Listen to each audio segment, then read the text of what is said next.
Park Avenue, New York City, 1946. Bill McDonough was riding an elevator up to the top of Andrew Ryan Arms, but he felt like he was sinking under the sea. He was toting a box of pipe fittings in one hand, his toolkit in the other. He'd been sent so hastily by the maintenance manager, he didn't even have the bloody name of his customer. But his mind was on earlier doings in another building, a small office building in Lower Manhattan. He'd taken the morning off from his plumbing business to interview for an assistant engineer job. The pay would start low, but the job would take him in a more ambitious direction. They had looked at him with only the faintest interest when he'd walked into the Theben, Lieber, and Quiff engineering firm. The two interviewers were a couple of snotty wankers. One of them was Theben Jr. They seemed bored by the time they called him in, and their faint flicker of interest evaporated completely when he started talking about his background. He had done his best to speak in American phraseology to suppress his accent, but he knew it slipped out. They were looking for some snappy young chap out of New York University, not a cockney blighter who'd worked his way through the East London School of Engineering and Mechanical Vocation. Bill heard them say it through the door after they dismissed him. Another limey grease monkey. All right then, so he was a grease monkey, just a mechanic. And lately, a freelance plumbing contractor. A dirty little job, screwing pipes for the knobs. Heading up to some rich bloke's penthouse. There was no shame in it. But there wasn't much money in it either. Working on assignment for Chanowski's maintenance, it'd be a long time before he could save up enough to start a big contracting outfit of his own. He had a couple lads hired on from time to time, but not the big contracting and engineering company he'd always envisioned. And Mary Louise had made it clear as polished glass she was not really interested in marrying a glorified plumber. I had enough of the fellas that think that the cats meow because they can fix the toilet, she said. A pretty girl from the Bronx was Mary Louise Fenson, and rarin' to go, but not particularly bright, after all. She'd probably drive him barmy, anyway. The moment he'd got home, the phone rang. Bud Chanowski, barking about getting his ass to an address in Manhattan on Park Avenue. Their building maintenance was AWOL, probably drunk somewhere, and the big shot at the penthouse needed plumbers. Fast as you can drag your lazy ass over there. We've got 3 bathrooms to finish installing. Get those witless wrench jockeys of yours over there, too. He called Roy Finn and Pablo Navarro to go on ahead of him. Then he changed out of the ill-fitting suit and into the gray, grease-stained coveralls. "Limey grease monkey," he'd muttered, buttoning up.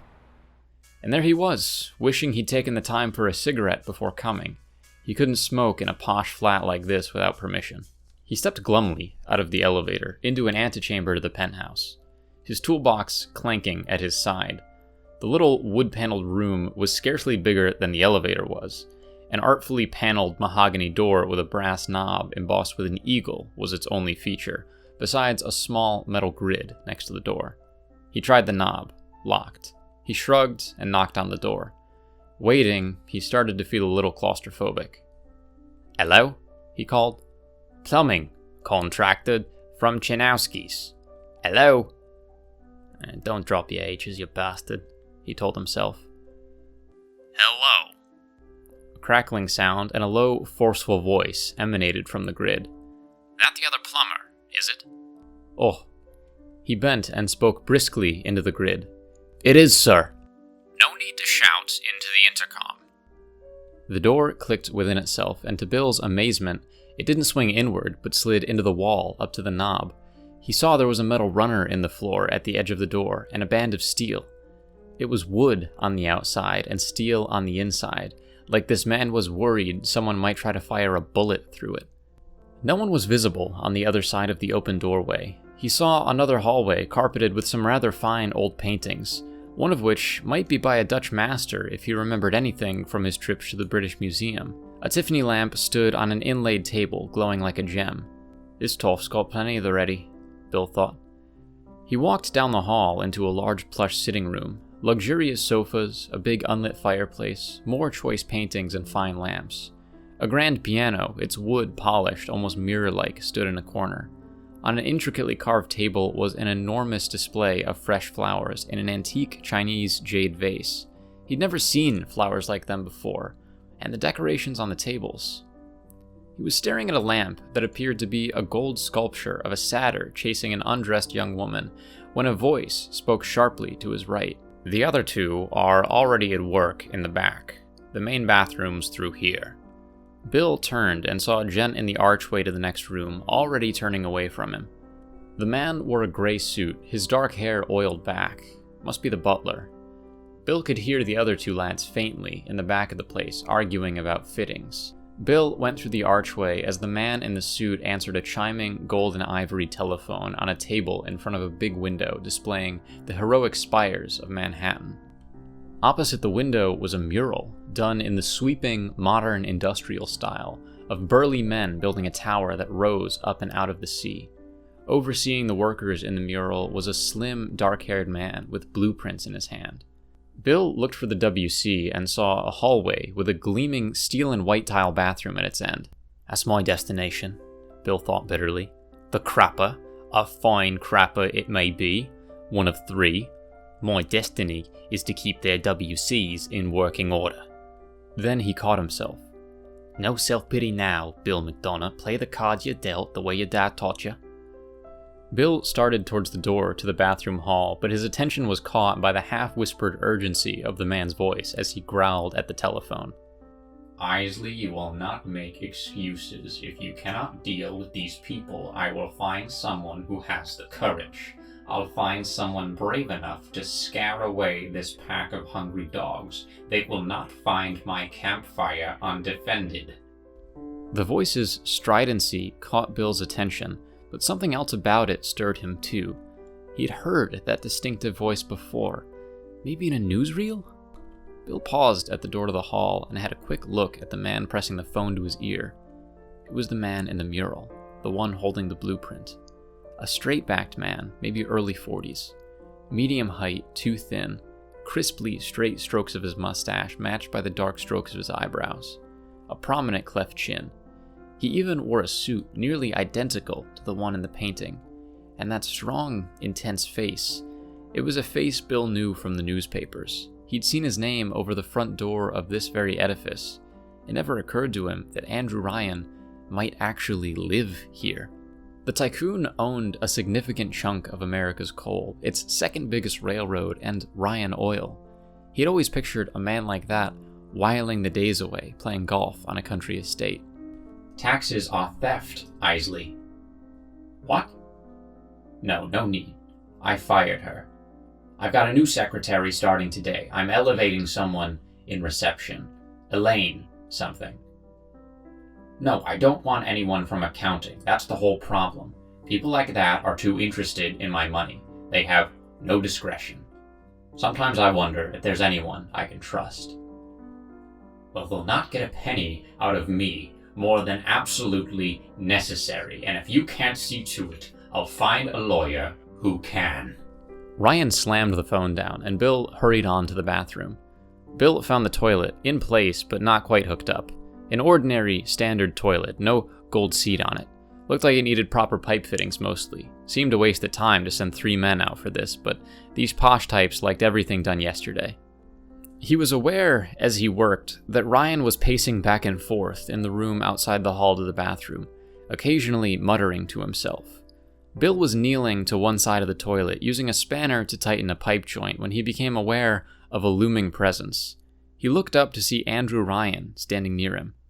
"Didn't intend to startle you." Ryan flashed his teeth in the barest smile and went on.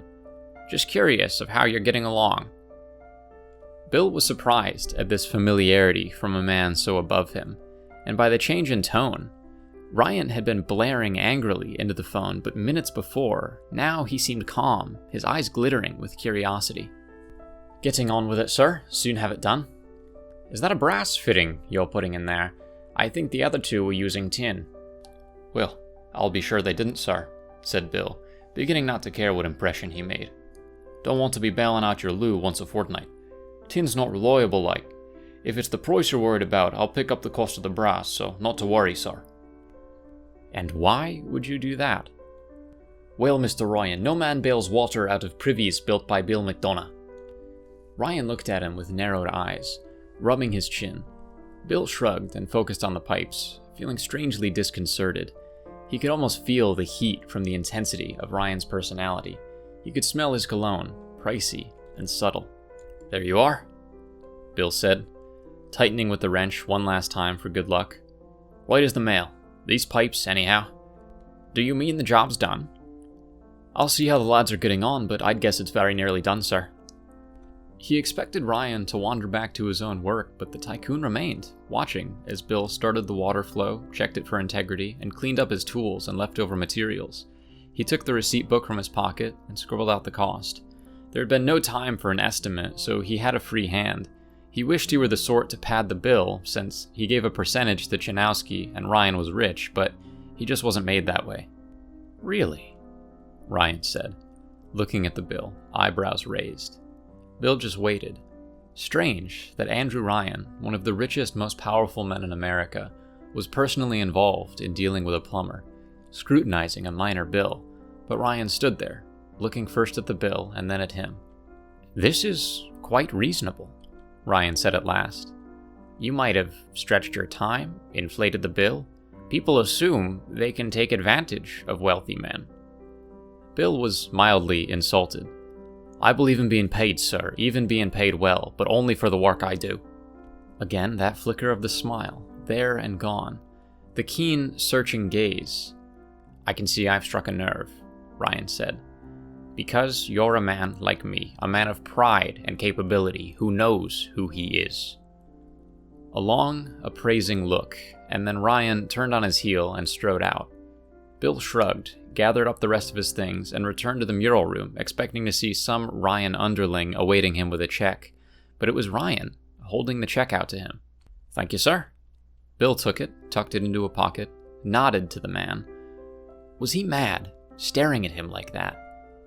And he started hastily for the front door. He'd gotten to the sitting room when Ryan called him from the archway. "Mind if I ask you a question?" Bill paused, hoping it didn't turn out that Andrew Ryan was a poof. He'd had enough of the upper-class poofs trying to pick him up. "Where do you think a man's rights should end?" Ryan asked. "His rights, sir?" A philosophical question asked to a plumbing contractor. The old toff really was mad. McDonough humored him. "Rights are rights. That's like asking which fingers a man should do without. I need all 10, me." "I like that. Now, just suppose you lose 1 or 2 fingers. What would you do? You'd think yourself unable to work, and you'd have a right to a handout, as it were, eh?"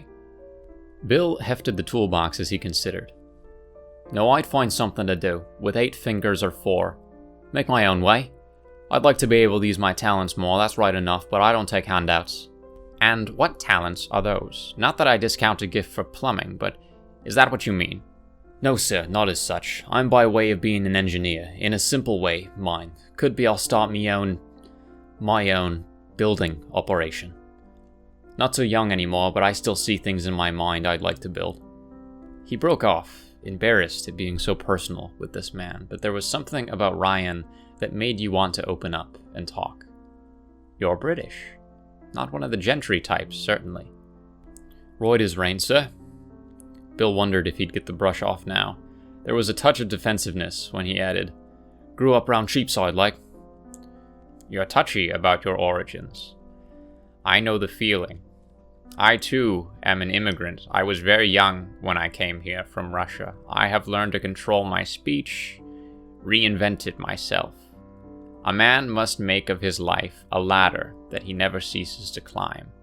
If you're not rising, you're slipping down the rungs, my friend. But by ascending," Ryan went on, shoving his hands in his jacket pockets and taking a pensive turn around the room, "one makes one's own class, do you see, eh? One classes oneself." Bill had been about to make his excuses and walk out, but that stopped him. Ryan had articulated something that he fiercely believed. "Couldn't agree more, sir," Bill blurted. "That's why I've come to the USA. Anyone can rise up here, right to the top." Ryan grunted skeptically. Yes and no. There are some who don't have the stuff, but it's not class or race or creed that they were born into that decides it. It's something inside a man. And that's something you have. You're a true mugwump, a real individual. We'll talk again, you and I. Bill nodded goodbye, not believing for a second that they'd speak again. He figured a rich bloke took it into his mind to have a natter with the little people, patronizing a chap to prove themselves how fair and kindly they could be. He headed to check on Pablo and Roy before he made his way to the lobby and went about his business. This had been an interesting encounter. It'd be a story to tell in the pub, though no one would likely believe him. Andrew Ryan. Who else did you have a hobnob with? Howard Hughes? Huh? Your old pal William Randolph Hearst? Bill McDonough's head was only moderately sore the next morning, and he answered his flat's clangorous telephone readily enough, hoping for work. A good sweat always cleared his head. This Bill McDonough? Said a gruff, unfamiliar voice. Right enough. My name's Sullivan, head of security for Andrew Ryan. Security? What'd he say I've done then? Look here, mate, I'm no crook. No, it's nothing like that. He just sent me to find you. Chanowski didn't want to give up the number, claimed he lost it. Tried taking the job himself. Had to get it from our friends at the phone company. What job? Why, if you want it, Andrew Ryan is offering you a job as his new building engineer, starting immediately.